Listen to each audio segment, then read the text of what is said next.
ঈদের মেলা মানেই রং, উৎসাহ আর আনন্দের সমাহার। আজ বিজয়গাথা কমিউনিটি সেন্টারে মেলায় গিয়েছিলাম। নওরিন আফরোজের স্টল থেকে হেয়ার অয়েল কিনলাম। ছোট বোনের সাথে একসঙ্গে ইফতার, শপিং আর স্ট্রবেরি খাওয়া সব মিলিয়ে আজকের দিনটা ছিল এক কথায় স্পেশাল। বিকাল থেকেই আজকের দিনটা শুরু হয়েছিল একটু অন্যরকম উদ্দীপনায়।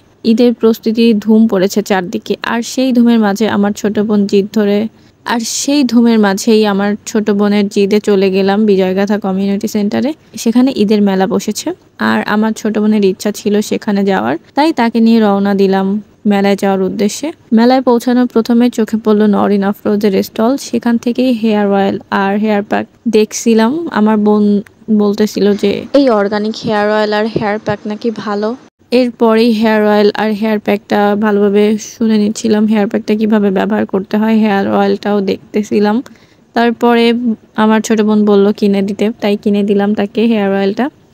আর এরপরেই একটু ঘুরে ঘুরে ড্রেসের স্টলগুলা দেখছিলাম।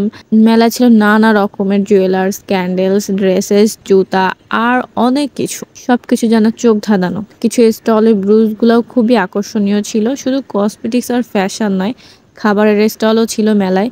কেকের স্টল, ফুচকার স্টল, সব ছিল মজাদার।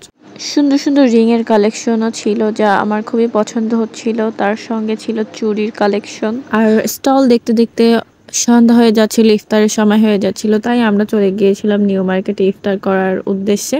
আর আমার ছোট বোনের পছন্দ মতো খাবার অর্ডার দিল, কিন্তু খাবারটা তেমন ভালো লাগলো না। খাবারটা নিয়ে এক সাইডে চলে যাচ্ছিলাম বসার জন্য, আর আমার দুই ঘাড়ে দুইটা ব্যাগ ছিল, আমার বোনের ব্যাগ আর আমার ব্যাগ। আর তারপরে ইফতারটাও করে ফেললাম। ইফতার শেষে আবার চলে গেলাম মেলার উদ্দেশ্যে, কারণ আমার বোন নওরিন আফরোজকে দেখতে চেয়েছিল, এর জন্যই সে মেলায় আসতে চেয়েছিল, কিন্তু তা হয়ে উঠলো না। এতে সে একটু কষ্ট পেল। তারপর আমরা শিববাড়ি হয়ে ডাকবাংলার উদ্দেশ্যে রওনা দিলাম। সেখানে কিছু কেনাকাটা করার পরিকল্পনা ছিল। প্রথমেই গেলাম আব্বুর জন্য পাঞ্জাবি দেখতে। বেশ কয়েকটি দোকান ঘুরে নিজের পছন্দ মতো একটি পাঞ্জাবি কিনে ফেললাম। এরপরেই পুরো মার্কেট ঘুরে আরও অনেক কিছু কেনাকাটা করলাম। আর বোরকা খুঁজলাম, কিন্তু মনের মতো বোরকাটা পেলাম না। শপিং কমপ্লেক্সে অনেকক্ষণ ধরে বোরকা খুঁজলাম, আর ড্রেসেসও দেখলাম আমার বোনের জন্য, কিন্তু সেখানেও পেলাম না। এরপরে খুলনা বিপণীতে গেলাম বোরকার সন্ধানে, কিন্তু সেখানেও সফল হলাম না। শেষে বড় বাজারের উদ্দেশ্যে রওনা দিলাম। সেখানে গিয়ে কিছু কসমেটিক্স কেনার ইচ্ছা ছিল, যা পছন্দ হবে তাই। কিন্তু যাওয়ার পথে স্ট্রবেরি দেখে খেতে ইচ্ছে করলো, তাই স্ট্রবেরি কিনে ফেললাম। তাই সেটা কিনে আমরা ব্যাগের ভিতরে রেখে দিয়েছিলাম। বড় বাজারে গিয়ে অনেক ঘোরাফেরা করলাম আর কিছু কেনাকাটা করলাম।